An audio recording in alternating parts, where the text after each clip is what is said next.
Assalamualaikum warahmatullahi wabarakatuh. Selamat pagi dan salam sejahtera bagi kita semua.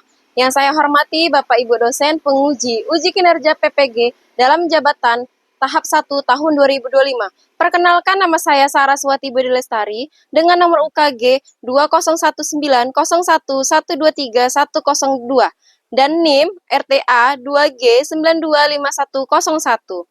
Saya mengajar di SMA SEKPP Dumai, Riau, kelas 11. Saya adalah mahasiswa PPG dalam jabatan tahap 1 tahun 2025, bidang studi biologi, LPTK Universitas Jambi.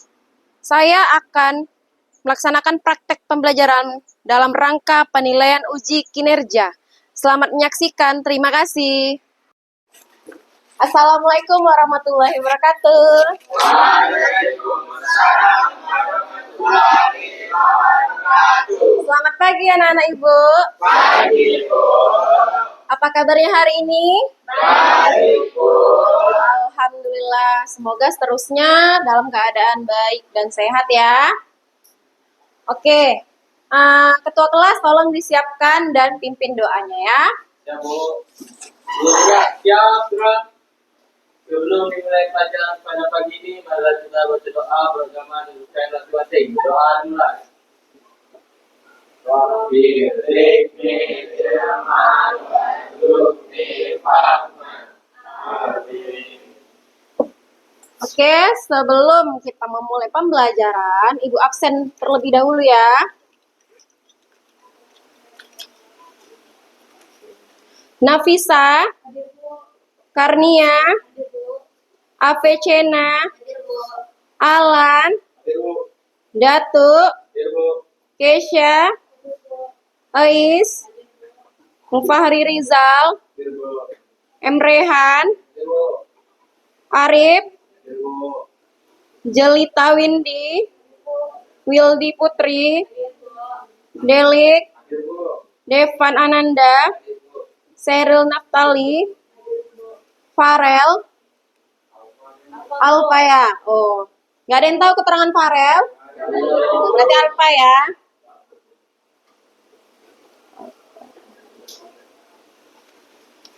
Oke, baiklah ya. Sebelum memulai, nah Ibu nih mau tanya nih, bagaimana sih perasaan kalian pada pagi hari ini? Baik. Tetap semangat? Udah sarapan atau belum? Oh, sudah. Ya, sebaiknya sebelum berangkat ke sekolah itu harus sarapan terlebih dahulu. Supaya apa? Supaya bisa mengendalikan emosi, bisa mengendalikan aktivitas kalian, ya kan? Oke. Biar semakin semangat kita belajarnya. Jadi kita ice breaking dulu ya. Oke, silakan anak-anak Ibu berdiri.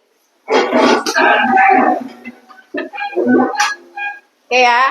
Ayo ketua kelas. Ya, Bu. Tepuk cinta. Cinta kecil. Cinta sedang. Cinta besar. Cinta semua. Kurang semangat.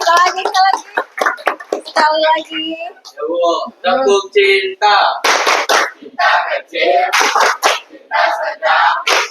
Cinta besar. Cinta semua. Oke, silakan dulu. Terima kasih. Udah semakin semangat kan? Ya, Bu. Nah, baiklah. Sebelum itu kita mau memasuki pembelajaran materi pertama. Nah, ini tahu ini apa yang Ibu bawa? Bawang. Nah, bawang ini udah Ibu belah menjadi 2 kan? Ya, Bu. Nah, nampak nih jaringannya ya. Terus nampak di dalamnya sel. Jadi dalam bawang itu ada jaringan beserta sel. Nah, jadi yang akan kita bahas topik kali ini adalah materi mengenai komponen kimiawi penyusun sel. Nah, ada yang masih ingat nggak di dalam sel itu apa aja isinya? Ada dinding sel, ada sitoplasma, dan inti sel. Nah, ada yang tahu nggak apa sih arti dari inti sel? Saya, Bu. Apa itu, Delik? Inti sel adalah inti yang mengatur segala aktivitas sel meliputi pembelahan dan pertumbuhan. Oke, benar ya. Jadi inti sel itu adalah yang dimana proses pertumbuhan dan perkembangan atau pembelahan. Jadi, dia itu yang mengatur segala aktivitas pada si bawang. Bisa tumbuh, berkembang, dan membelah. Ya, terdapat di bagian inti sel. Itu ya, fungsi dari bawang merah, ya kan? Nah, jadi sel itu apa? Ada yang tahu nggak apa itu sel? Kalau di kimia kan yang paling terkecil itu adalah atom. Nah, kalau di biologi, sel kan? Nah, jadi sel itu apa? Apa sel? Sel adalah ya kesatuan unit fungsional dan struktural terkecil penyusun makhluk hidup. Nah, jadi di dalam sel ini terdapat di bagian penyusun makhluk hidup, ya kan? Nah, makhluk hidup itu apa aja selain tumbuhan? Hewan dan manusia. Nah, kalau tidak ada sel di dalamnya, maka kita bukan dikatakan makhluk hidup. Karena kan sel itu adalah sebagian penyusun tubuh makhluk hidup atau mengatur segala aktivitas makhluk hidup. Makanya dikatakan kita itu makhluk hidup memiliki sel.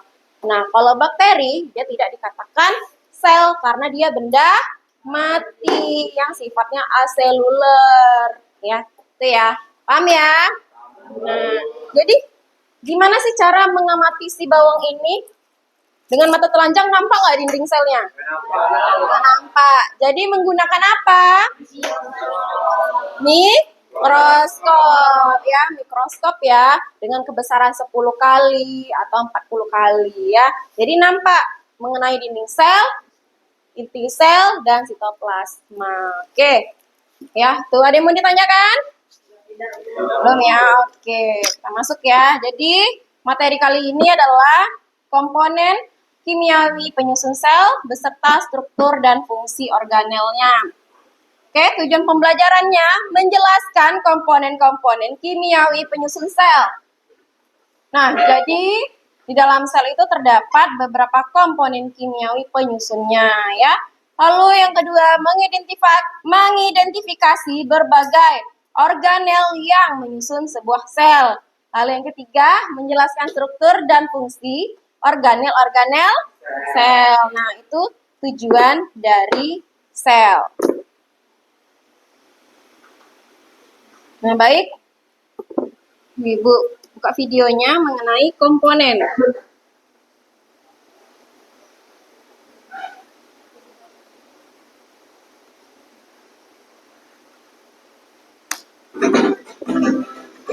Jadi di sini saya akan menjelaskan sedikit tentang komponen kimiawi sel. Apa sih yang dimaksud dengan komponen kimiawi sel?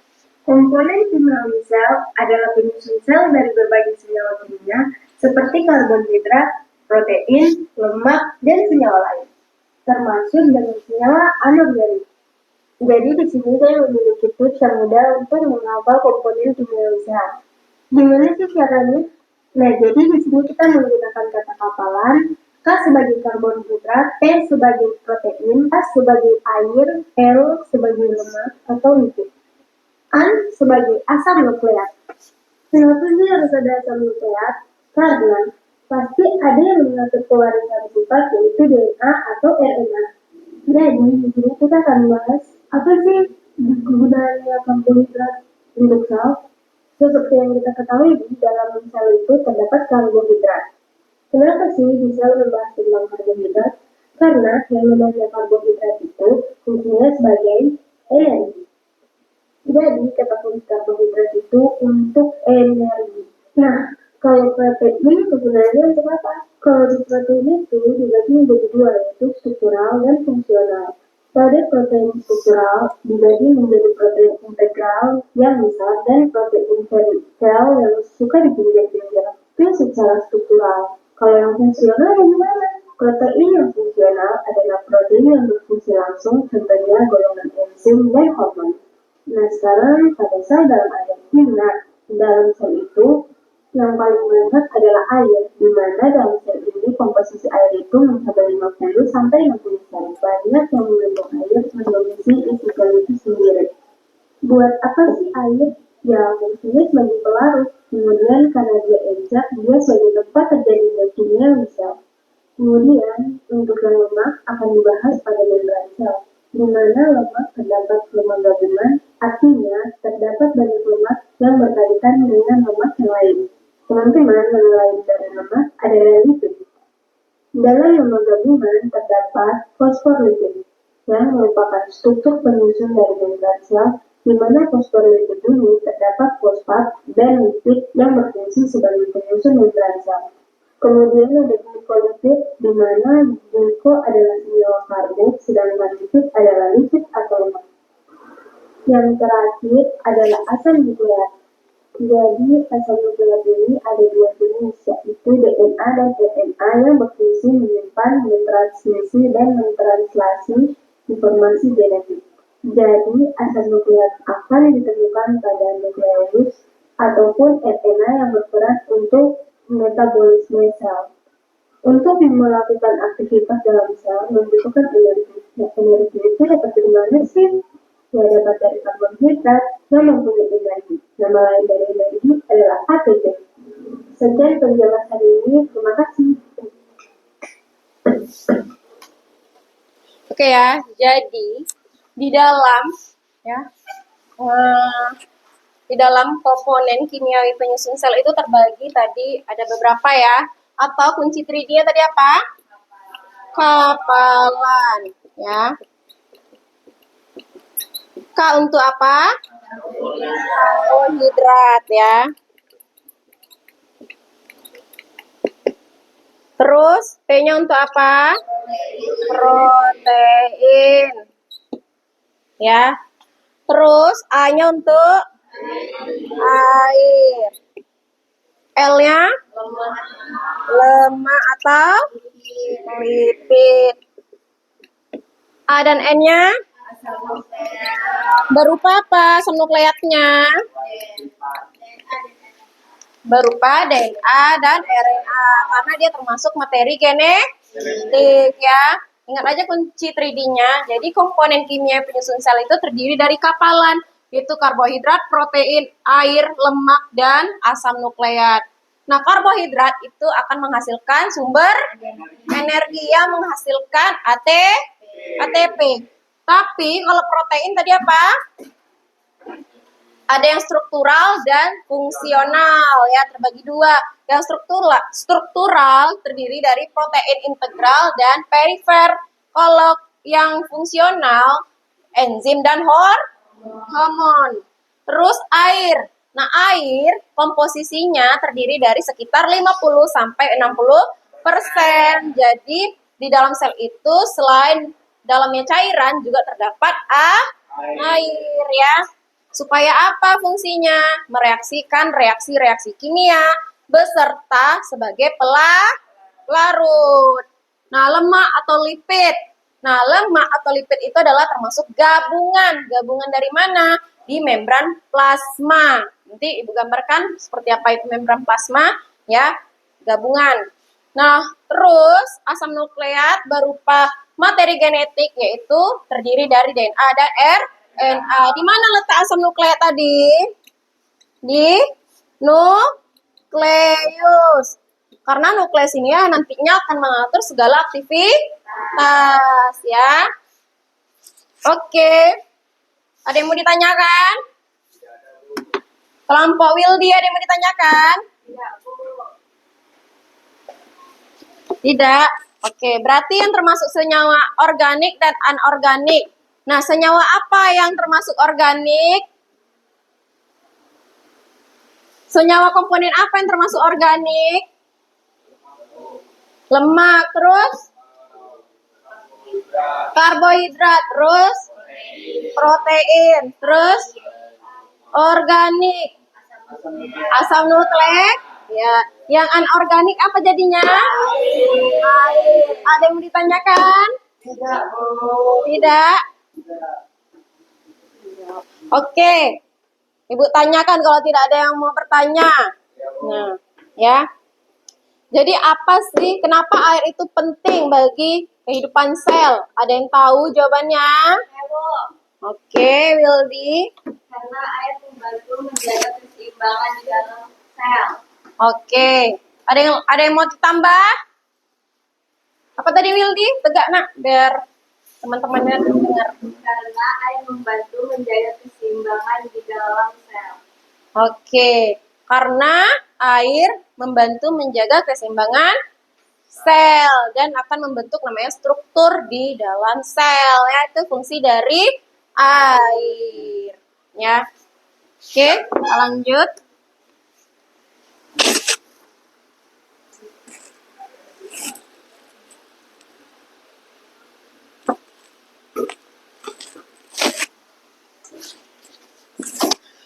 Ya. Oke, ini tadi yang kita bahas bentuk senyawanya, ada organik dan anorganik. Nah, ini mengenai struktur organel sel. Nah, struktur organel sel itu sebenarnya memiliki 3 bagian komponen yang utama. Yang pertama itu ada membran sel atau bisa disebut dengan membran plasma. Nah, membran itu apa? Membran adalah sama dengan selaput. Nah, lalu yang kedua ada namanya sitoplasma. Terus ada namanya organel sel. Ya. Nah, membran sel ini dia berfungsi untuk apa?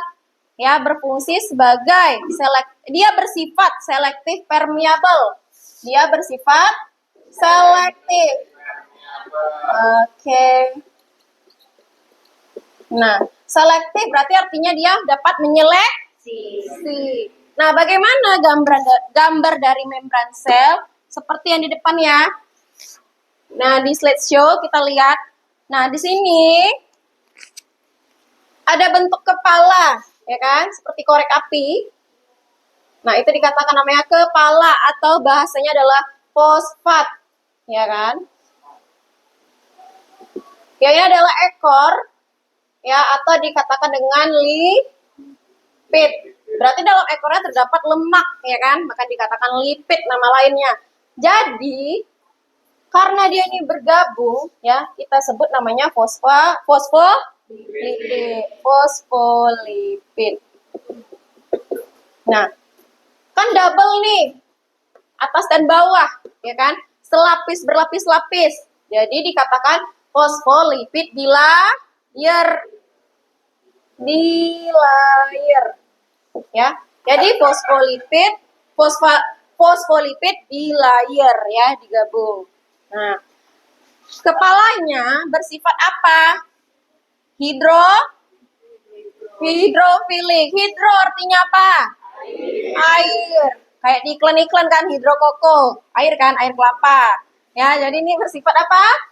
Hidrofilik. Nah, betul. Kepalanya bersifat hidrofilik. Nah, ekornya bersifat apa?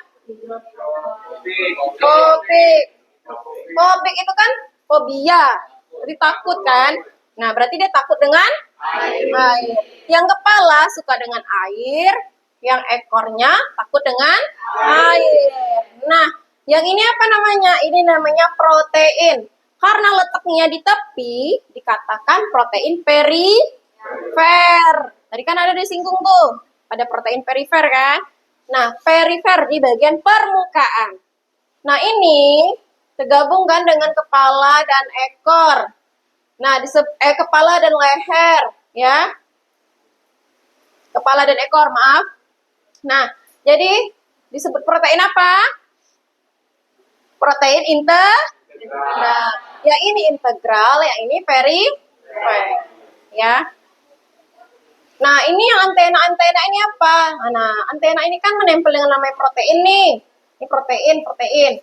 Jadi disebut dengan glikoprotein. Gliko artinya karbohidrat, protein ya protein. Ini gabungan berarti. Berarti ada karbohidrat plus protein. Ya. Ada yang mau ditanyakan? Oke. Belum? Oke, kita lanjut. Lalu ada nukleus. Nah, itu bentuk dari nukleus ya.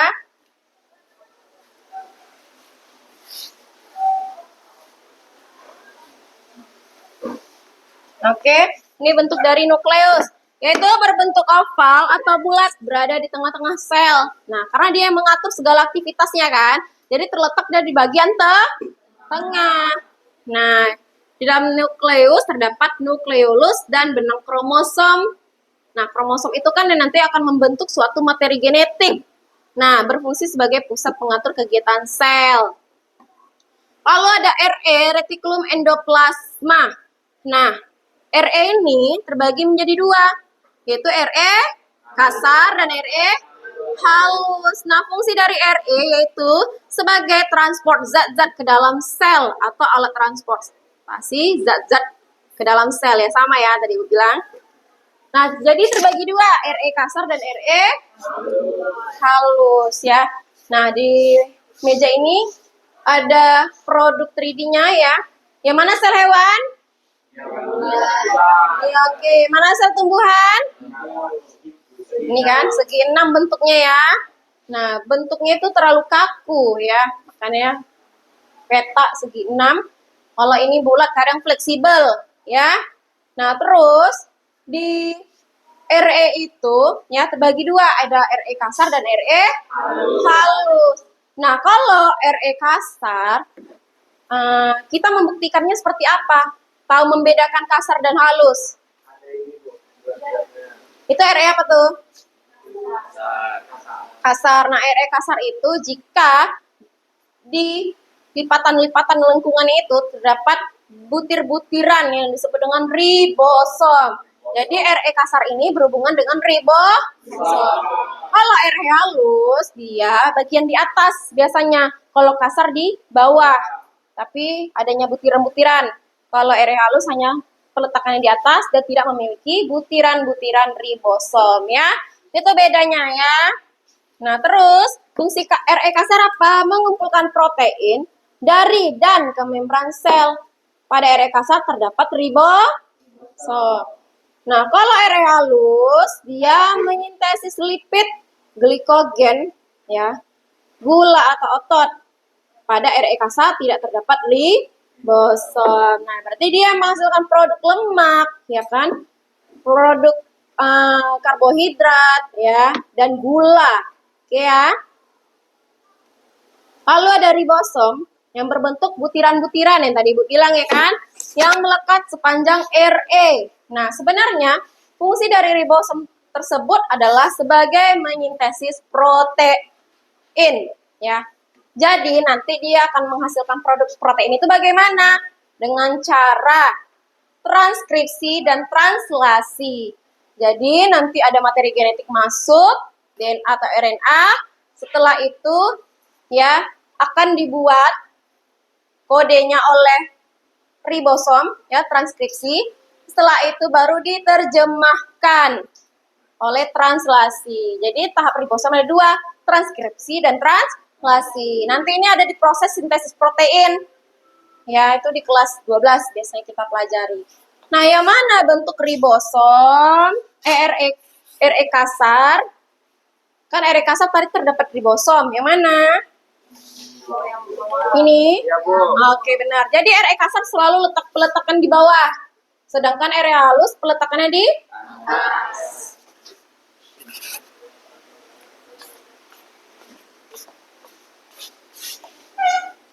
Lalu ada badan Golgi. Nah, badan Golgi merupakan kumpulan ruang gelembung kecil. Nah, jadi badan Golgi ini bentuknya seperti kantung yang disebut kantung vesikula yang berlipat-lipat ya. Nah, kantung kecil yang bertumpuk-tumpuk. Badan Golgi ini berfungsi sebagai alat pengeluaran yang disebut dengan sekresi. Nah, jadi badan Golgi ini kan fungsinya sebagai sekresi. Itu pengeluaran. Pengeluaran apa? Jika zat-zat atau cairan yang tidak dibutuhkan lagi oleh si tubuh sel. Nah, yang mana yang masih berguna? Dia tidak akan dikeluarkan. Tapi yang sudah habis pakai, maka dia akan melakukan sekresi, dikeluarkan ya kan? Nah, lalu ada mitokondria. Nah, mitokondria ini bentuknya lonjong, di dalamnya berlipat-lipat. Nah, mitokondria itu sendiri di dalam yang berlipat-lipat lengkungan itu adalah namanya krista, ya. Jadi dia juga memiliki selaput si mitokondria. Nah, mitokondria ini memiliki membran dalam dan luar, berarti lebih tebal ya. Terus berbentuk seperti cerutu dan berlekuk-lekuk atau yang disebut dengan krista yang bahas. Terus mitokondria berlangsung proses respirasi. Nah, kenapa mitokondria dijuluki the power of host? Karena menghasilkan energi. Nah, dialah yang nanti akan menghasilkan energi, ya kan? Makanya dikatakan the power of host, ya kan? Berlangsungnya proses respirasi, pernafasan pada sel, pertumbuhan, perkembangan, ya kan? Lalu ada lisosom. Ya, lisosom merupakan kantung kecil yang bermembran tunggal yang mengandung enzim pencernaan.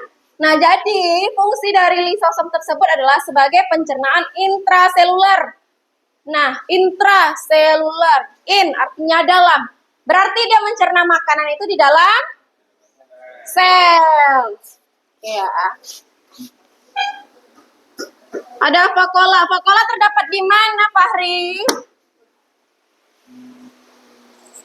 Di dalam sel, Bu. Di dalam sel. Sel mana? Hewan atau tumbuhan?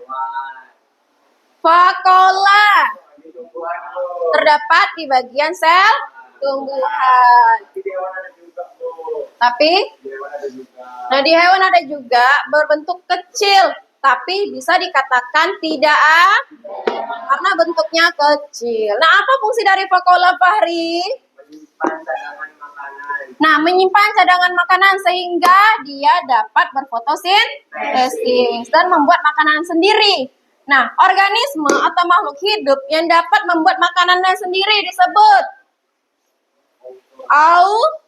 apa Rehan? Autotrof ya. Benar, autotrof. Lalu ada plastida. Plastida berfungsi membantu proses fotosintesis dan menghasilkan pigmen warna pada tumbuhan. Kloroplas juga terbagi menjadi ada kromoplas, leukoplast. Plastida terbagi menjadi 3 macam ya. Ada kloroplas, kromoplas, dan leukoplast. Nah, leukoplast apa itu, Arif? Merupakan plastida yang tidak berwarna, Terus? yang fungsinya untuk menyimpan cadangan makanan. Nah, karena dia tidak berwarna, tentu berarti warnanya bening ya. Tidak berwarna hijau. Kalau kromoplas, JJ, apa itu kromoplas, JJ? Kromoplas merupakan plastida yang mengandung pigmen, kayak pigmen warna merah, hijau maupun kuning. Oke, jadi kromoplas ini dia mengandung pigmen atau zat warna pada bunga, warna bunga ya, kayak mawar warnanya merah, ya kan? Bunga kembang sepatu warnanya pink, seperti itu. Nah, lanjut, apa itu kloroplas? Alan? Kloroplas merupakan plastida yang mengandung klorofil dan karotenoid. Fungsinya untuk membantu fotosintesis dengan cara memanfaatkan energi sinar matahari untuk membuat makanan. Oke, jadi kloroplas ini tentu memiliki klorofil atau zat hijau daun sehingga dapat berfotosintesis atau membuat makanan sendiri. Setelah itu barulah ke kromoplas lalu ke leukoplast prosesnya ya. Paham ya? Oke, baik, terima kasih. Apakah ada yang pertanyaan? Oke, silakan berdiri, Ais.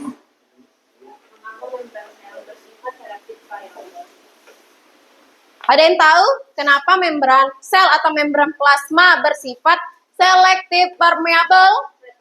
Oke, silakan. Lebih dikeraskan suaranya nak ya, biar kawan-kawannya yang lain tahu. Oke, Ais, duduk dulu. Apa nak? Karena memiliki kemampuan untuk memilih atau menyeleksi zat yang boleh keluar ataupun masuk ke dalam sel. Oke, beri aplaus. Bentar ya. Karena memiliki kemampuan ya, zat atau cairan itu boleh masuk atau keluar di dalam membran plasma. Jadi dia menyeleksi, ya kan? Oke, itu ya. Nah, baik. Karena tidak ada lagi pertanyaan, maka selanjutnya Ibu akan memberikan lembar kerja peserta didik. Nah, supaya apa? Supaya kalian bisa berpikir kritis, berdiskusi bersama. Jadi kemarin kan Ibu sudah bagikan kelompok nih, ya. Jadi kita sudah duduk dengan berkelompok, secara berkelompok. Nah, jadi mohon dikerjakan ya, Nak ya. Bu bagikan dulu.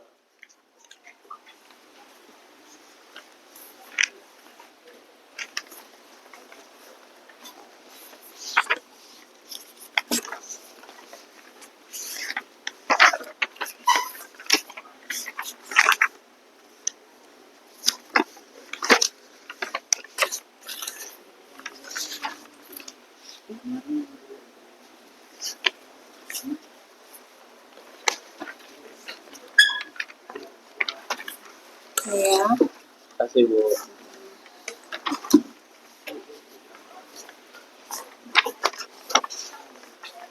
Udah mulai. Kerjain ya. Oke, mohon dikerjakan dengan teliti dan seksama ya.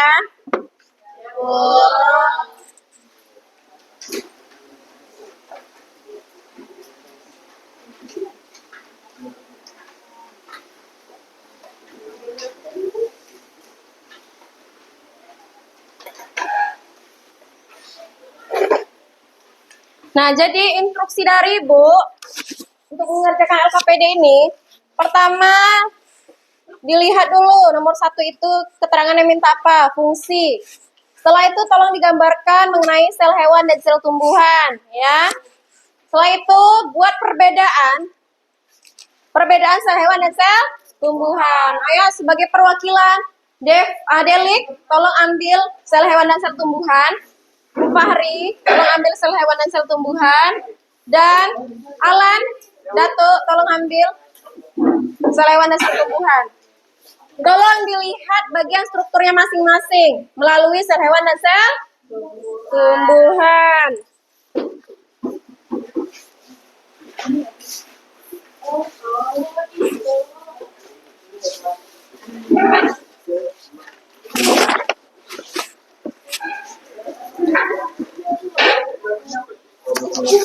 Nanti setiap kelompok tampil ya masing-masing.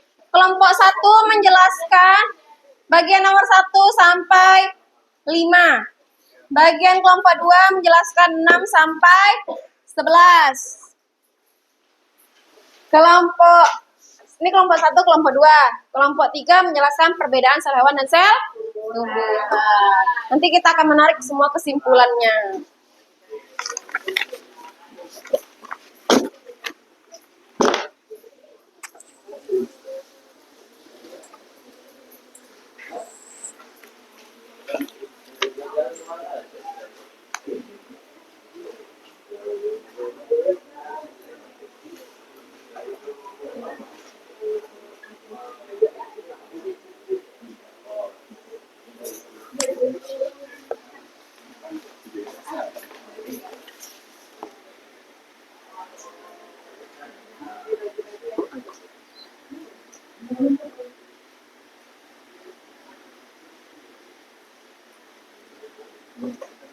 Ya kan? Ini ya. Nah. Oh itu. Oh. Ini apa? Di sini ya. Oh, yang Baik, Bu.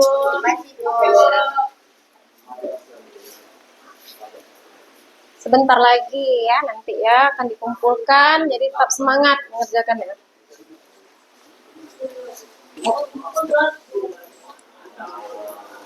Nah, ini mana sel hewan dan sel tumbuhan? ini, Bu, sel hewan. Sel? Sel tumbuhan. Sel hewan. Nah, RE kasar dan halus mana? Ini RE kasar, Bu. Ini RE halus. Bu. Mitokondria mana? Itu, Bu. Mitokondria. Ini penggantinya. Ya ini betul. Betul ya. Oke. Oke, kerjakan ya.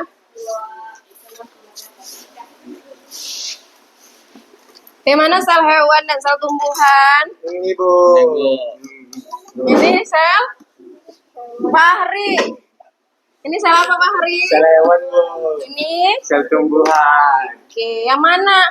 Terletak di mana ribosom? Bosom. Oh, terlalu besar ribosomnya ya. Ini ada Bu. Oke, ini apa sentriol. Ini juga ada Bu. Nah, vakuolanya mana pada sel tumbuhan? Ini. Oke. Ada sel hewan vakuola? Tidak ada Bu. Oh ini ada Bu. Ada Bu. Ada. Tapi kecil Bu. Karena kecil ya, jadi dianggap tidak Ada. Ada yang mau ditanyakan? Oke, apa Lan? Oke, lanjut Lan, apa? Lisosom dan vakuola itu termasuk sel mana Bu? Nah, kalau tadi kan sudah Ibu jelaskan, kalau vakuola terletak di sel tumbuhan. Di hewan juga ada. Tapi kenapa hewan itu dikatakan tidak ada? Ada yang tahu? Karena vakuola di sel hewan itu kecil, jadi dianggap nggak ada. Dianggap nggak ada, makanya dia itu penggantinya itu adalah lisosom. Jadi lisosom terletak pada sel hewan yang fungsinya untuk sebagai pencernaan intraseluler. Apa itu pencernaan intraseluler? Ya Bu. Pencernaan, in artinya dalam. Berarti dia memproses pencernaan di dalam sel. Berarti udah paham ya? Oke.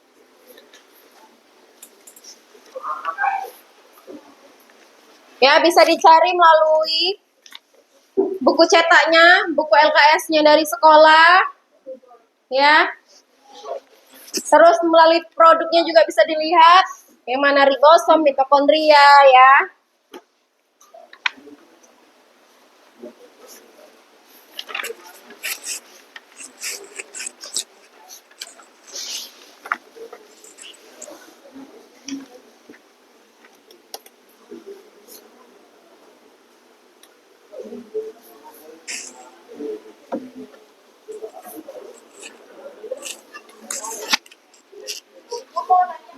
Apa?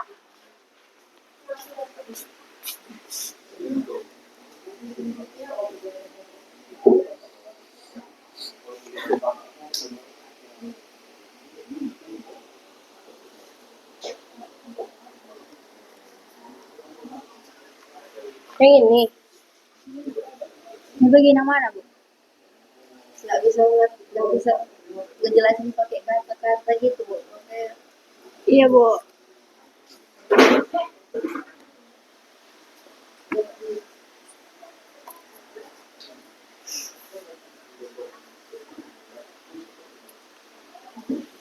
Nah, Ibu tahu nggak Bu jawabannya apa, Bu?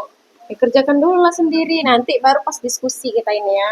Oh, jadi kami jawab apa sekarang, Bu, kalau kami nggak tahu? Kan Ibu bilang tadi melalui apa buku buku cetak. Dilihat buku cetak ini ada produknya. Produk apa nih? Sel hewan dan sel tumbuhan. DLKS dari sekolah juga ada ya kan? Oke. Hai Delik, jangan cerita, kerjakan Delik. Ya Bu.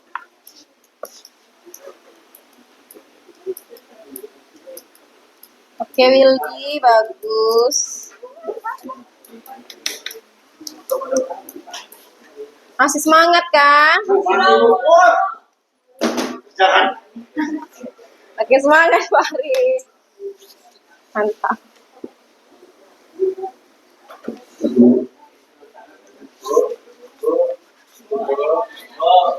Apa? Apa? Cari dulu di buku cetak. Udah Bu. Ini Bu, jawabannya apa Bu? Kalau kayak gini Bu. Nih ya, bekas tahu nih bagian mana nih? Ini bagiannya kan? Ini bagiannya di sini. Nah, Jadi fungsinya kayak gini Bu. Ini fungsinya kayak gini Bu. iya betul. Dicari dulu kan Ibu bilang bisa dari modul buku cetak. Dibuka buku cetaknya. Oke.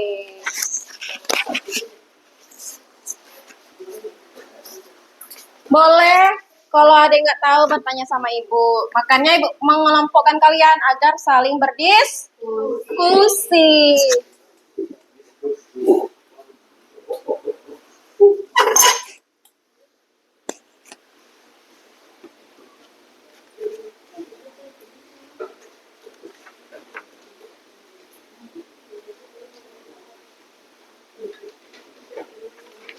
Oke, sambil kalian mengerjakan, bolehlah ibu melihatkan video mengenai organel-organelnya ya. Sambil-sambil ya. Bismillahirrahmanirrahim. Assalamualaikum warahmatullahi wabarakatuh. Selamat pagi, anak hebat, bagaimana kabar kalian? Semoga kita semua dalam kondisi sehat ya. Sebenarnya kalian tahu bahwa tubuh kita itu terdiri dari berbagai macam sel. Ada sel darah merah, sel darah putih, sel saraf, dan lain sebagainya. Lantas, apa sih yang dimaksud dengan sel? Yuk kita kepoin. Jangan lupa berdoa dulu. Pada dasarnya, sel adalah unit struktural terkecil dari makhluk hidup yang mampu menjalankan semua fungsi kehidupan. Sehingga ada makhluk hidup yang hanya terdiri dari satu sel. Tentunya kalian masih ingat kan materi di semester 1 tentang sistem modern bahwa sistem modern ini hanya terdiri dari satu sel. Mengapa satu sel saja sudah bisa hidup? Karena pada dasarnya sel mampu melakukan regulasi terhadap dirinya sendiri, memproses energi, tumbuh, dan berkembang. Selain itu, sel juga tangkap terhadap lingkungan serta melakukan reproduksi untuk melestarikan dirinya. Sehingga satu sel saja sudah bisa hidup. Tetapi kalau kita manusia itu terdiri dari jutaan sel. Nah, jadi apa tadi sel itu? Dari yang dibahas dari YouTube. Oke, kesatuan unit fungsional struktural yang terkecil di penyusun makhluk hidup. Jadi sel itu tidak bisa dihitung ya kan, ada 1, 2, 3 gitu. Tapi sel itu banyak ya.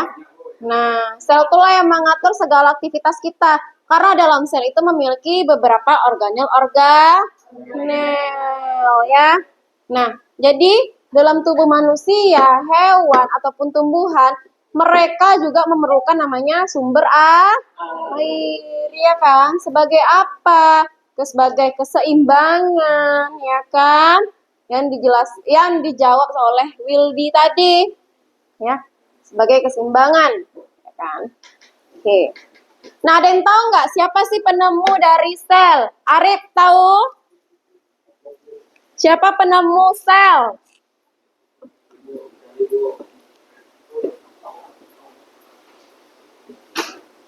Gak ada yang tahu penemu sel itu adalah Robert Hooke, ya kan? Hah? Orang Inggris. Dia lahir pada tahun 1665. Jadi yang menemukan sel adalah Robert Hooke. Gimana cara dia menemukan sel itu? Oke, dengan cara dia itu meneliti jaringan gabus. Nah, apa yang dimaksud dengan jaringan gabus? Jadi di dalam tumbuhan itu kan pohon, ada batang kan? Nah, batang itu kita ambil, kita kikis. Nah, di situ nanti di sayapnya terdapat jaringan gabus. Nah, terus melihatnya dengan menggunakan apa? Mikroskop ya. Nah, udah ada, tapi bukan yang elektroniknya, tetapi lebih ke cahaya ya. Salah ya, bukan elektroniknya tapi lebih ke cahaya. Jadi dia ada mikroskop nih, ya kan? Nanti kita cari cahaya, ya kan? Kita arahkan kaca mikroskop itu ke arah cahaya, gitu ya. Nah, supaya apa? Nampak sel-selnya, jaringannya. Nah, ya. Sudah ada. Tapi kalau tahun sekarang ini mikroskop itu udah canggih. Kalau malam hari bisa nggak kita melihat dengan mikroskop pada zaman dulu? Pada zaman dulu. Karena tidak ada cahaya. Lebih bagus cahaya matahari. Oke, kita lanjut. Sambil-sambil Jadi, ya. ada makhluk hidup yang terdiri dari satu sel atau disebut uniseluler, dan ada makhluk hidup yang terdiri dari banyak sel atau disebut multiseluler. Berdasarkan membran inti sel, sel itu dibedakan menjadi dua, yaitu sel prokaryotik dan yang kedua adalah sel eukaryotik. Sel prokaryotik adalah sel yang inti selnya belum memiliki membran inti atau tidak diselubungi oleh membran inti. Biasanya sel ini dimiliki oleh kingdom monera. Masih ingat kan materi semester 1? Yang kedua adalah sel eukaryotik. Sel eukaryotik adalah sel yang inti selnya sudah memiliki membran inti atau intinya sudah diselubungi oleh membran inti. Biasanya sel ini dijumpai pada kingdom selain kingdom monera, yaitu kingdom protista, kingdom jamur, kingdom plantae, dan kingdom animalia. Mengapa sel mampu menjelaskan semua fungsi kehidupan? Karena ternyata di dalam sel itu terdapat bagian-bagian sel.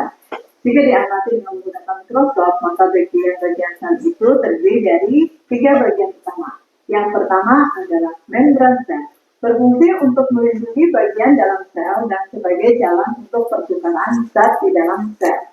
Yang kedua adalah inti sel, berfungsi untuk mengatur seluruh kegiatan di dalam sel.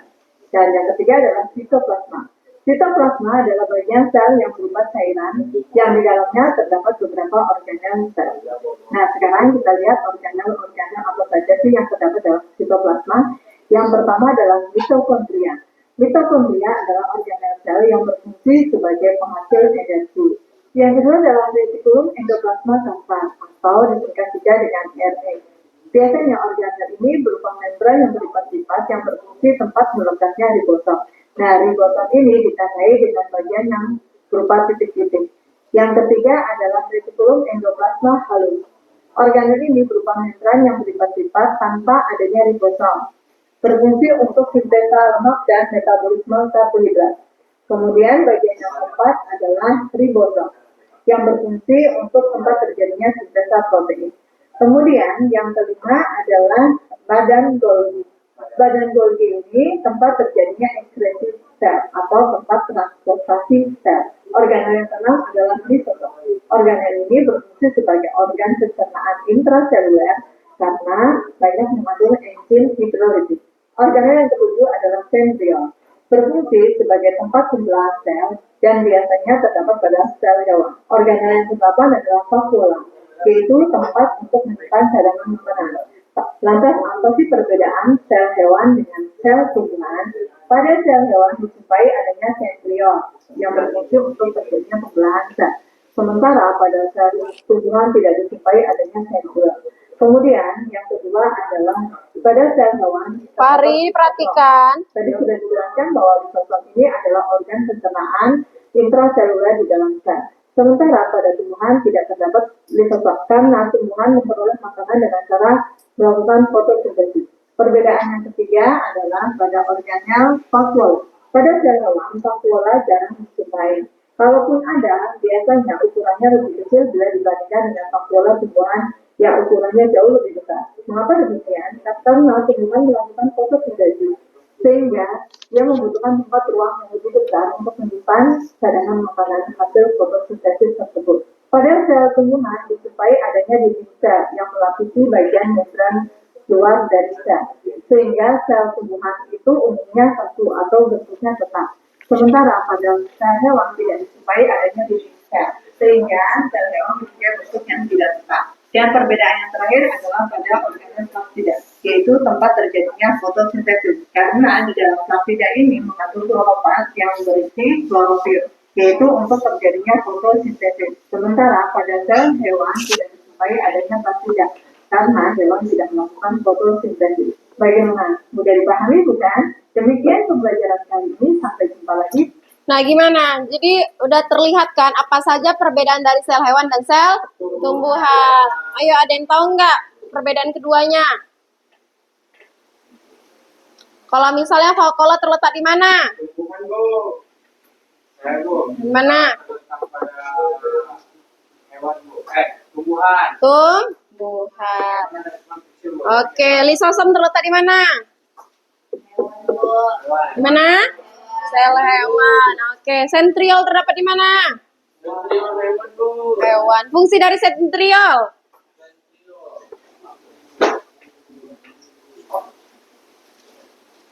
Untuk pembentukan sentrosom yang benar organel gitu. Ya, organel yang dapat sebagai pusat penghasil mikrotubulus Bulus. hingga interser. Oke, jadi sentriol itu terdapat di bagian sel hewan. Jadi kan sepasang nih, karena sepasang dia akan membentuk namanya sentrosom. Apa fungsinya? Sebagai pembelahan sel hewan. Ya kan? Oke, udah ada yang siap belum? Belum? Oke. Udah? Kelompok mana yang dulu nih? Yang mau maju? Nanti aja ya, kelompok 1. Sesuai aturan. Kenapa Fahri? Nggak sabar? Sabar ya. Oh, sabar. Oke, kelompok 1 dipersilakan maju. Harus ada bertanya ya, karena itu termasuk penilaian dari kelompoknya masing-masing.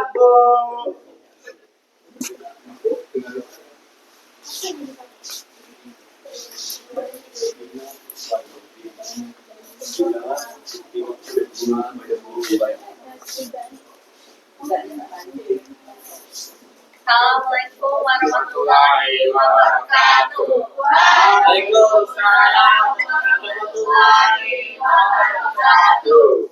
Baiklah teman-teman, di kesempatan kali ini kami akan memperkenalkan tentang fungsi dan struktur organel sel. Oke, silakan. Yang pertama itu ada dinding sel. Oke. Dinding sel itu terletak pada tumbuhan, sedangkan kalau pada hewan itu tidak ada ya. Oke. Dinding sel adalah bagian dari menonjol paling dari struktur sel tumbuhan. Dinding sel terdiri dari selusa, hemiselusa, dan pektin. Selulosa. Selulosa. Oke. Yang kedua ada membran sel. Membran sel itu ini ya, bagian luar. Membran Itu terletak pada hewan, sedangkan pada tumbuhan itu tidak ada. Ingat ya, membran sel terletak pada hewan. Pada tumbuhan? Tidak ada. Pada tumbuhan tetap ada. Ya, oke, terus lanjut. membran sel tersusun dari lipid, protein, dan karbohidrat dengan komposisi yang beragam tergantung jenis selnya. Yang ketiga ada mitokondria. Gimana mitokondria? Oke. Hewan Di hewan dan di tumbuhan. di tumbuhan ada, di hewan ada. Mitokondria berbentuk Oke, serius. terdiri dari 2 lapisan membran sel. Yang keempat ada nukleus. Nukleus. Di hewan dan di tumbuhan juga ada. Nah, nukleus merupakan organel sel yang mengatur fungsi seluruh kegiatan sel. Yang kelima ada ribosom. Ribosom. Ini ribosom ya. Oke, ribosom merupakan struktur yang terbentuk dari protein dan DNA.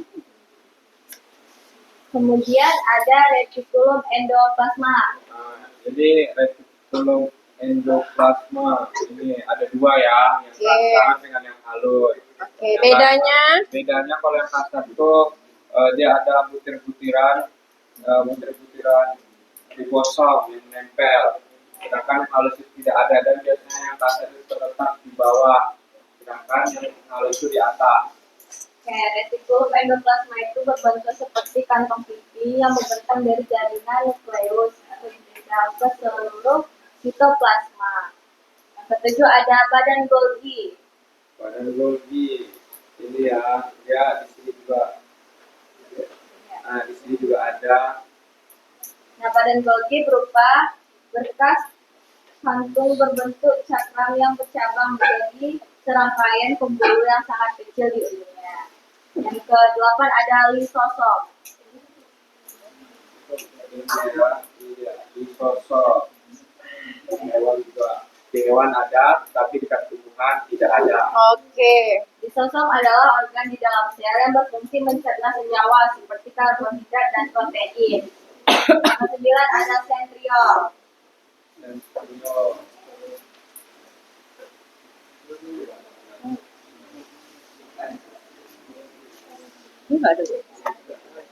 Sentriol kan terdapat. Tadi yang Bu bilang sentriol terdapat hanya di mana? Di hewan. Oh ini sentriol ini. Oh, Ya. Hanya di hewan saja ya, tapi kalau di tumbuhan tidak. Tidak ada. Nah, sentriol struktur terbentuk tabung yang terdapat dalam kebanyakan sel eukariot. Terlibat dalam pembelahan sel serta pembentukan silia dan flagellatum. Flagella. Flagella itu alat apa?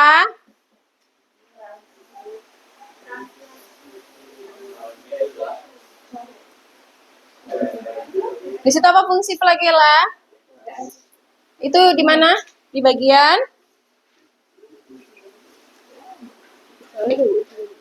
Flagella itu tempat jalannya ya. Jadi dialah yang sebagai ekornya flagella ya. Oke. Ada yang mau ditanyakan pada kelompok 1? Oke, silakan kelompok 3 perkenalkan dirinya dan apa pertanyaannya? Ya, berdiri. pertanyaan dari kelompok 3, saya ingin bertanya apa fungsi mitokondria? Apa fungsi mitokondria? Oke. Baiklah, mitokondria itu berfungsi menghasilkan energi bagi tubuh. Oke, ada lagi yang mau ditanyakan? Kelompok 2 ada yang ditanyakan? Sebentar, Bu. Oke. Jadi benar ya, mitokondria itu dikatakan the power of host. Kenapa dikatakan the power of host? Karena sebagai penghasil energi. Oke, silakan berdiri nak. Perkenalkan namanya dari kelompok mana? Nama saya Keisha Diarmanda dari kelompok 2. Pertanyaannya, apa yang dimaksud struktur apa yang terletak di dinding sel? Oke, struktur apa yang terletak di dinding sel? Nah, terdiri dari selulosa, hemiselulosa, dan pektin. Oke, terdapat pektin dan selulosa. Nah, dinding sel hanya terletak di mana? Di sel tumbuhan. Nah, karena terdapat di tumbuhan, bentuknya itu ya, berarti lebih tebal dibandingkan sel hewan. Sel hewan tidak memiliki dinding sel, dan dia memiliki membran sel, ya, sehingga selaputnya tipis karena tidak ada pelindungnya, yaitu dinding sel. Maka dia gampang bocor atau robek. Oke, tutup. Sekian saja nanti dari kami. Assalamualaikum warahmatullahi wabarakatuh. Waalaikumsalam warahmatullahi wabarakatuh. Silakan kelompok 2. Suara yang lebih dikerasin lagi ya, supaya teman-temannya tahu. Bolehlah. Yang kelompok 3 nanti perbedaan sel hewan dan sel tumbuhan ya. Ya, Bu. Apalan? Ada yang ditanyakan? Enggak ada. Lanjut lagi. Assalamualaikum warahmatullahi wabarakatuh. Waalaikumsalam warahmatullahi wabarakatuh. Kami dari kelompok 2 akan melanjutkan organ sel.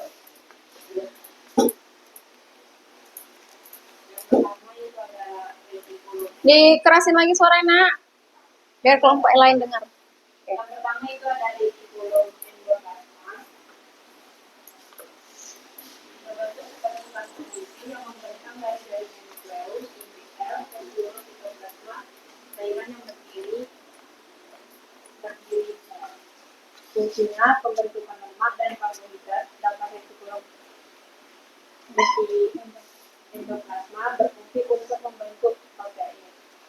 Yang kedua itu ada badan Golgi. Badan Golgi berupa berkas kantung berbentuk cakram yang bercabang menjadi serangkaian pembuluh yang saling terkecil di tengah. Tentunya untuk menyeleksi dan membentuk paket molekul yang bisa membantu sekresi sel.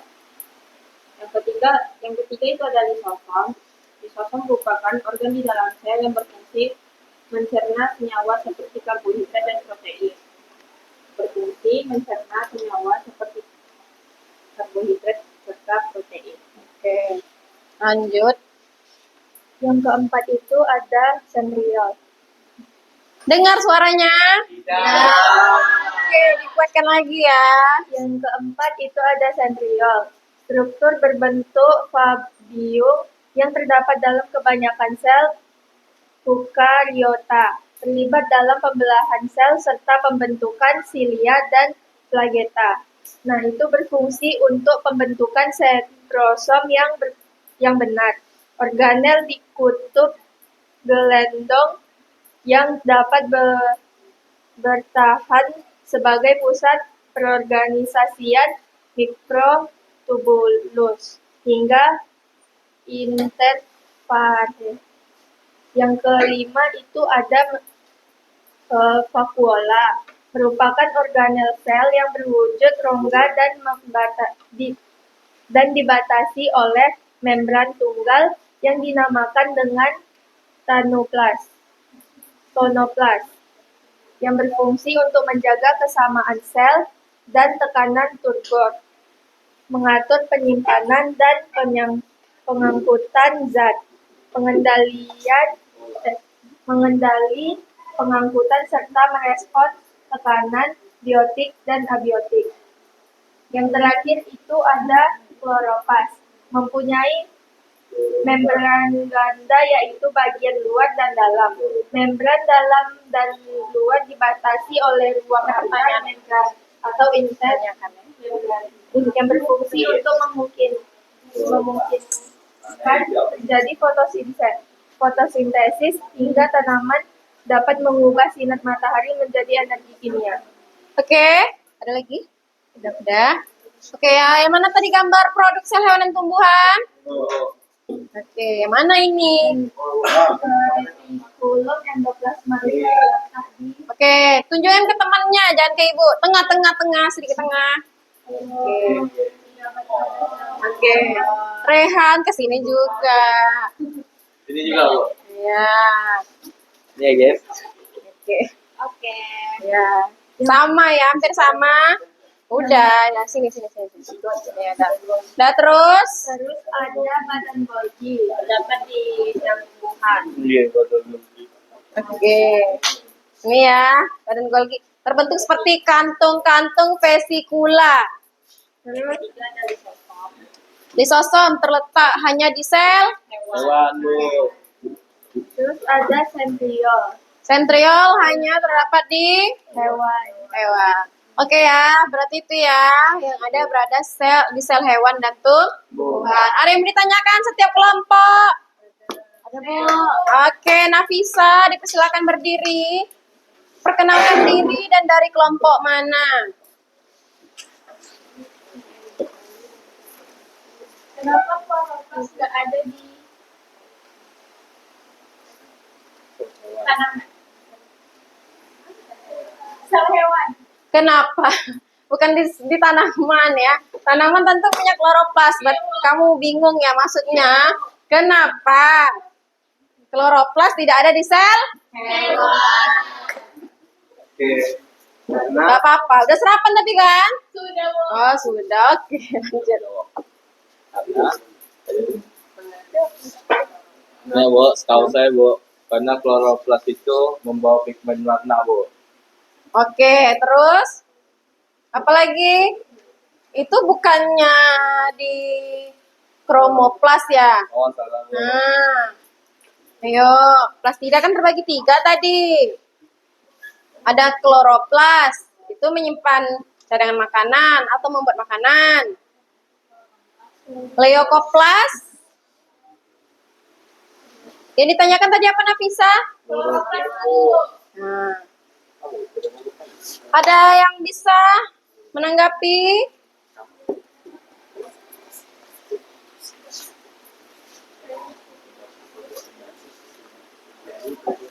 Ayo. Karena dapat berfotosintesis ya. Berarti karena kalau bisa berfotosintesis berarti ada namanya zat hijau daun atau klorofil. Bisa disebut dengan kloroflas ya. Oke, ada lagi yang ditanyakan? Oke, Seril, silakan berdiri dan bertanya. Dari kelompok mana? Perkenalkan, dan dari kelompok mana? Perkenalkan, saya Seril Saril dari kelompok 1 yang bertanya, apa fungsi dari kloroflas? Kloroflas itu untuk memungkinkan terjadinya fotosintesis, sehingga tanaman dapat mengubah sinar matahari menjadi energi kimia. Oke, itu ya jawabannya ya. Karena dapat berfotosintesis. Nah, bagaimana cara fotosintesis? Dengan dibantu oleh namanya silem dan floem ya.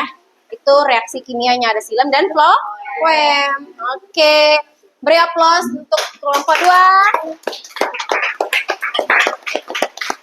Oke, silakan duduk. Tutup dulu sayang. Ya. Maksudnya kata terakhir penutupan. Sekian presentasi dari kelompok 2. Assalamualaikum warahmatullahi wabarakatuh. Waalaikumsalam warahmatullahi wabarakatuh. Terakhir kelompok 3, jelaskan saja perbedaan dari sel hewan dan sel tumbuhan.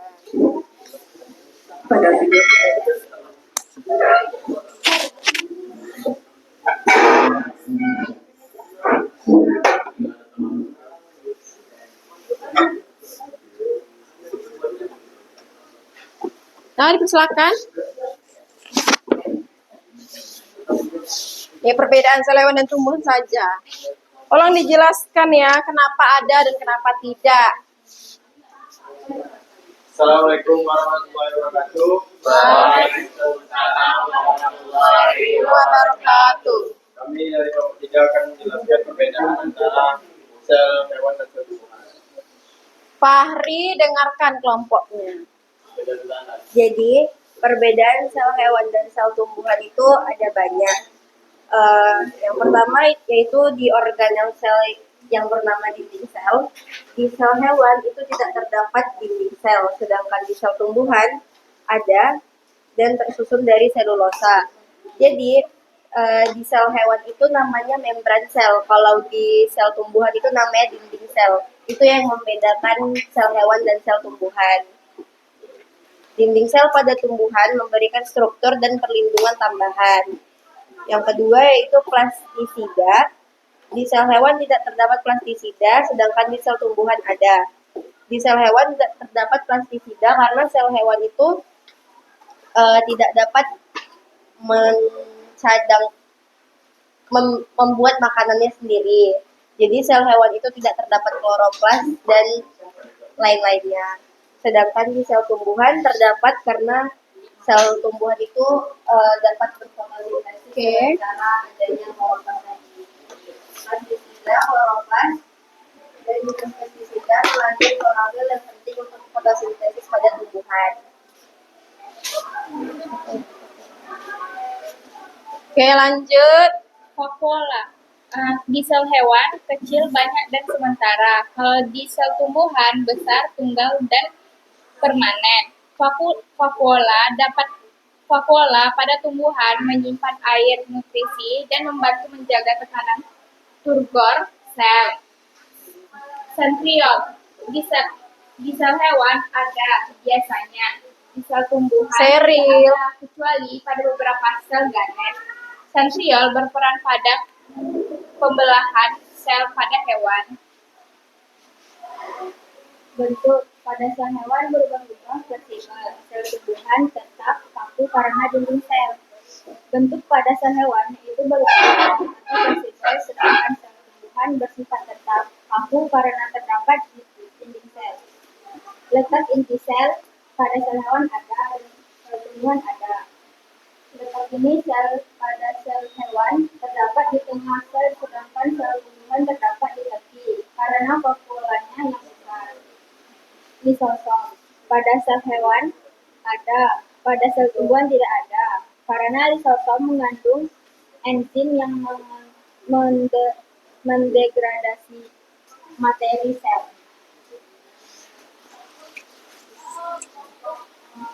Oke, itu saja. Oke ya, jadi udah tahu ya perbedaan di sel hewan dan sel tumbuhan. Kalau sel tumbuhan memiliki dinding sel, membran sel, vakuola. Sel itu di sel hewan. Oh ya, membran, ya. Tapi juga sebenarnya di sel hewan, di sel tumbuhan juga ada dua. Ada dinding sel dan membran sel. Jadi makanya tebal dan kaku. Ya, ada vakuola, ya, plastida. Nah, kalau di sel hewan terdapat membran sel, terus sentriol dan lisosom. Kenapa bisa lisosom itu dia prosesnya terjadi pencernaan intraseluler? Karena adanya enzim hidrolitik atau hidrolisis. Sama ya, hidrolitik atau hidrolisis. Nah, ada yang mau ditanyakan dengan kelompok terakhir? Saya, Bu. Oke, Delik. Kenapa vakuola pada hewan itu bisa dianggap tidak ada selain alasannya dari berbentuk kecil? Oke, kenapa vakuola itu tidak ada? Karena dia bersifat sementara. Jadinya bisa hilang seiringnya dengan waktu. Fungsi dari vakuola apa? Itu sebenarnya lebih tepat. Ya, itu benar yang kata Karnia. Karena kecil dan dia bersifat sementara di sel hewan, fungsi vakuola juga sebagai untuk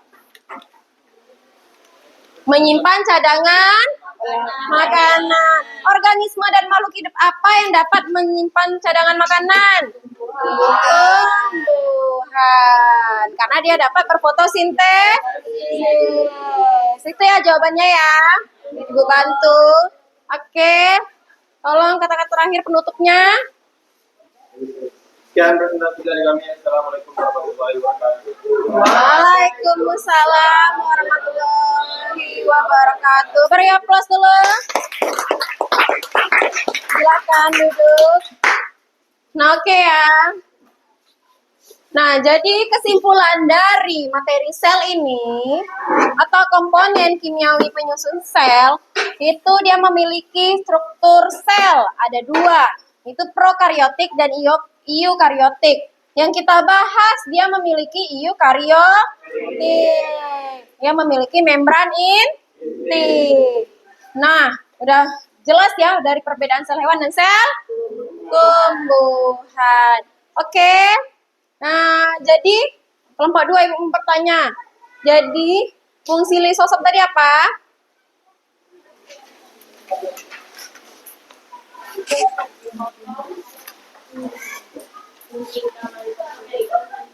Berdiri nak dan kuatkan suaranya biar teman-temannya dengar.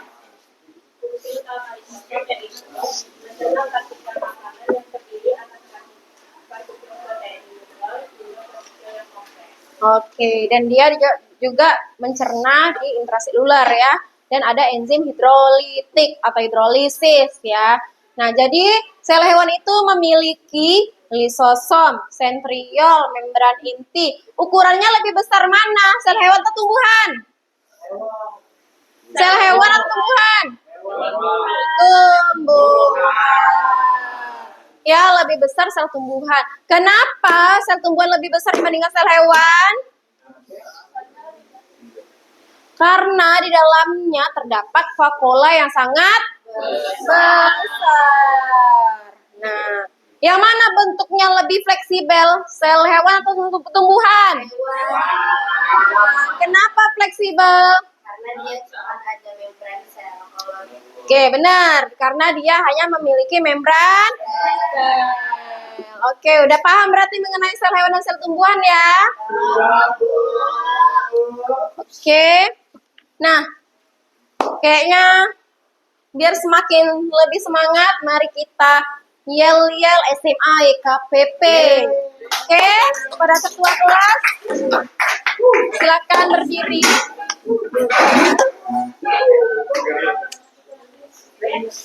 Oke, dimulai. SMA EKBP. Biasa saja tapi mantap.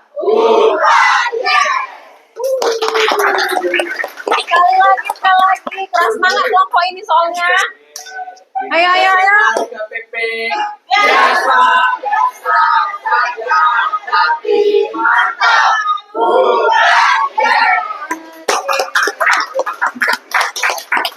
Ya, sebelum berakhirnya materi kita, Ibu kasih refleksi dulu. Kita latihan dulu ya. Ya, latihan soal. Oke, buka buku latihan biologinya. Kertas lembar saja nggak apa-apa.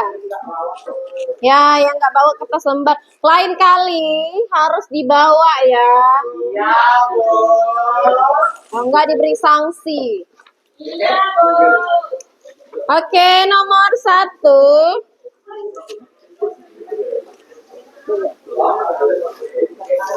Mana kertasnya Devan?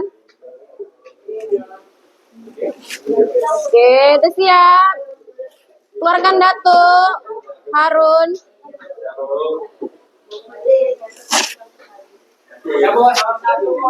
Nomor 1.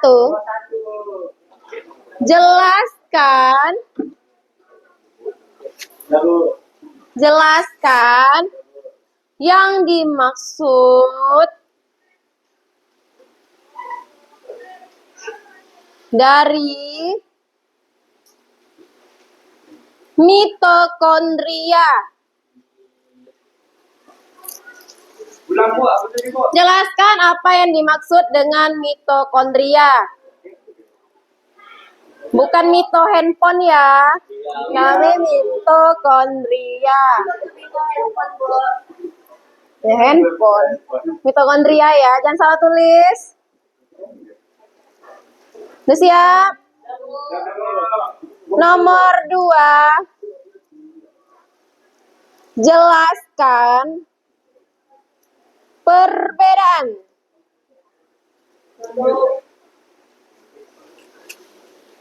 sel hewan dan sel tumbuhan.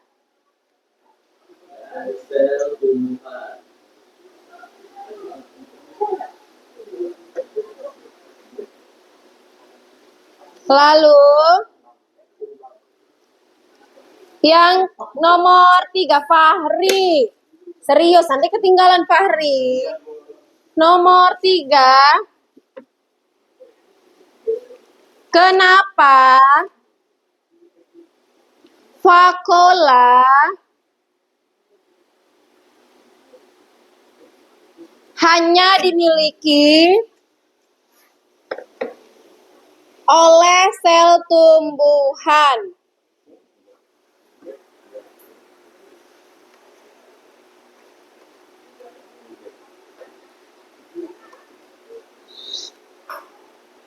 Nomor berapa lagi? 4.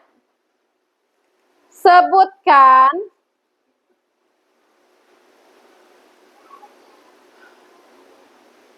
bagian utama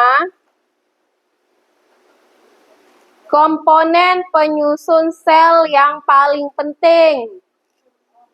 3 komponen utama penyusun sel paling penting. Paling penting. Nomor 5. 5 soal. Nomor 5. Buatlah kesimpulan dari presentasi diskusi kelompoknya masing-masing. Diskusi kelompoknya masing-masing. Jadi di buku latihannya buat ya. Kelompok berapa tadi? Kelompok 1, kelompok 2, 3. Sebentar lagi dikumpulkan dalam waktu. Nggak usah dalam waktu 7 menit. Karena waktu kita masih ada sekitar 11 menit. Ayo dipersilakan.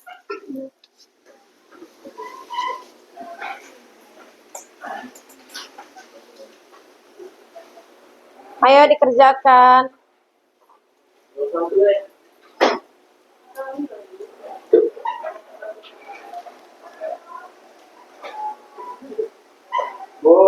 Ya, Yang ini saya nggak ngerti, Bu. gimana?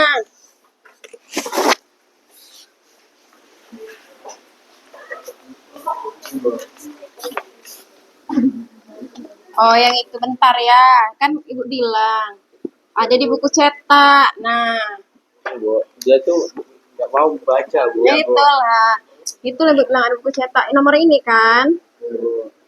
Oke, di halaman ini halaman 11. Buka di halaman 11. Nah.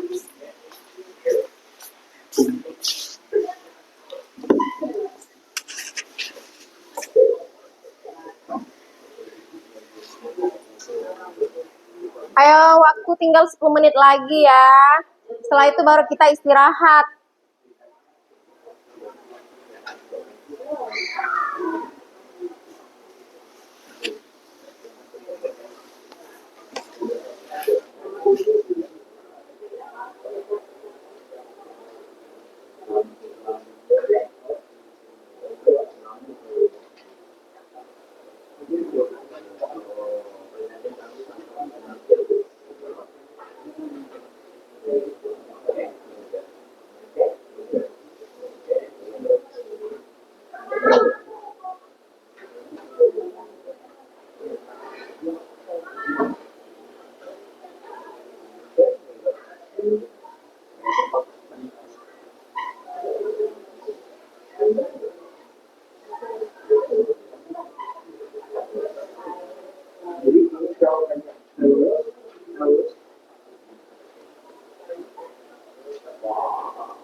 Ais, kerjakan Ais.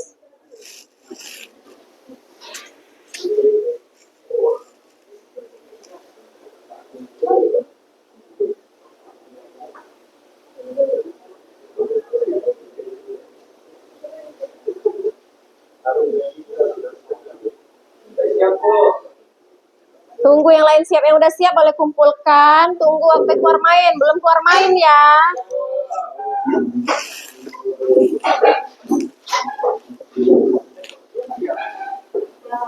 Yang belum nanti. Ya, kumpulkan. Yang rapi.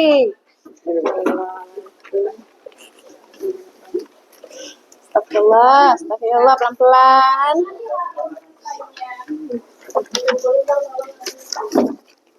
Kasih ya, Bu. Oke, Sena. Silakan berdiri di depan.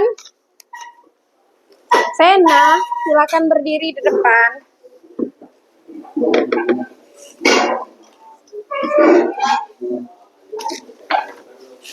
Nah, tolong simpulkan mengenai perbedaan sel hewan dan sel tumbuhan. Bisa, Sena bisa. Ayo kita beri aplaus untuk teman kita.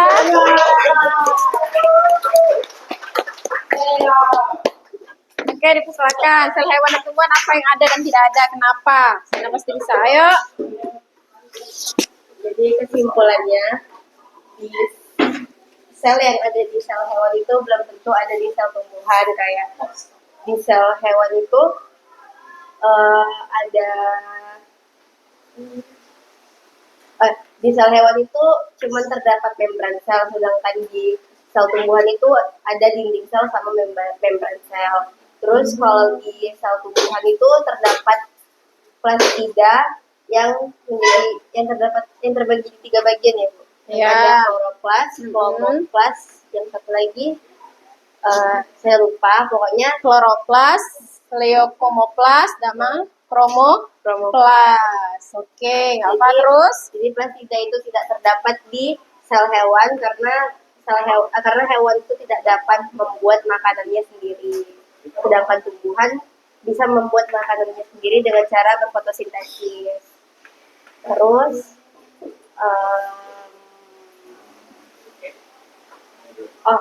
terus di sel hewan itu tidak terdapat vakuola, kalaupun ada itu dia kecil dan bersifat sementara. Jadi banyak orang yang bilang itu tuh tidak ada. Sedangkan di sel tumbuhan itu vakuolnya besar. Terus di sel hewan itu terdapat lisosom, sedangkan di sel tumbuhan itu nggak ada lisosom. Fungsi lysosom tadi apa? Pencernaan. Pencernaan intraseluler. Oke, terus? Dalam sel. Dia mencerna makanannya di dalam sel dan memiliki enzim hidrolitik. Hidrolitik atau hidrolisis yang memecah cadangan makanan ya kan, yang mana masih berguna dan tidak berguna. Itu ya. Terus sentriol terdapat di sel hewan. Sentriol terdapat di sel hewan. Oke.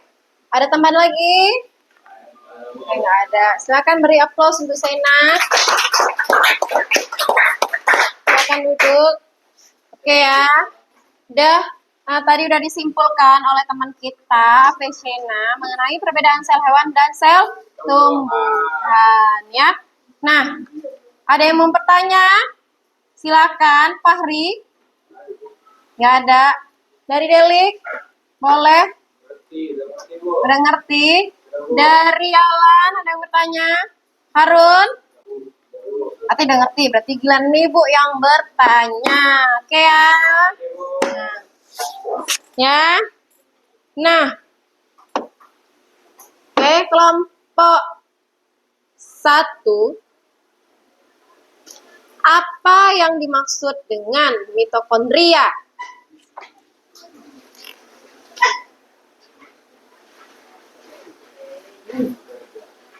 Mitokondria. Mitokondria Merupakan organel sel yang berfungsi sebagai penghasil energi, makanya dia sebut apa? The power of house. Oke, kelompok 3. Apa yang dimaksud dengan nukleus?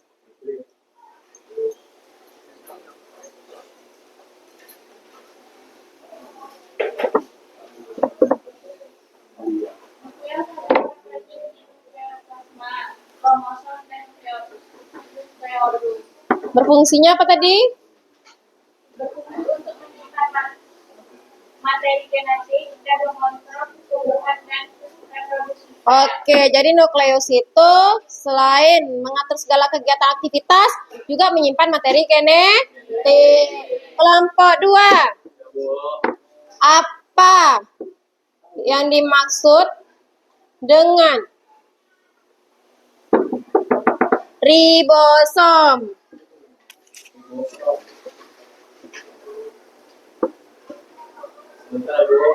Sebagai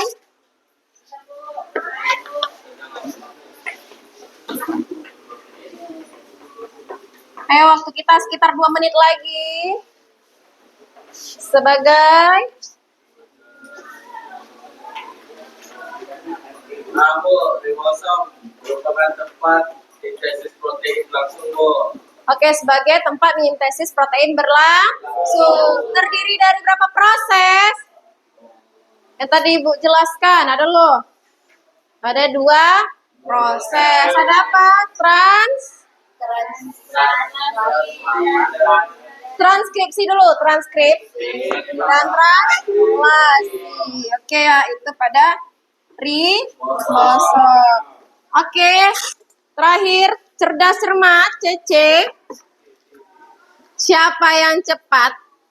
3 pertanyaan ya. Maka nilainya Ibu tambah. Ya, dari misalnya nilai ulangan kalian minggu nanti ke depannya nilainya jelek, bisa ditambah dengan nilai tambahan seperti ini. Oke ya. Apa yang dimaksud? Salah. Siapa penemu sel? Tunjuk tangannya. Robert Hooke. Berasal dari mana pria tersebut? Pada tahun? Hah? 1995? 1665. Oke. Kelompok 3 dapat, kelompok 1 dapat. Oke. Dengan menggunakan apa supaya nampak jaringan dan selnya?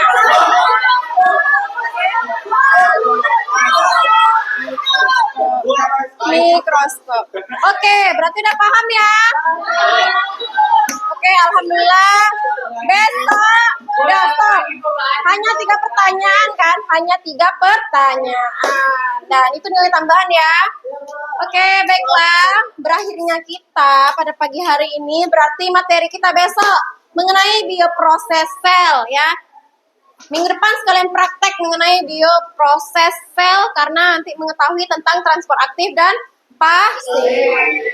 Nah, jadi semoga materi yang Ibu ajarkan ini bermanfaat bagi kalian. Kalian mengerti dan semoga sekecil apapun ilmu itu semoga semakin bermanfaat ya buat kalian dan dapat diterima. Oke, minggu depan kita kuis mengenai ini nanti ya. Oke, terima kasih. Assalamualaikum.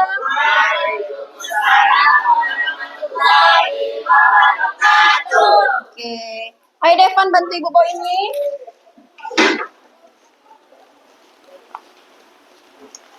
Dadah.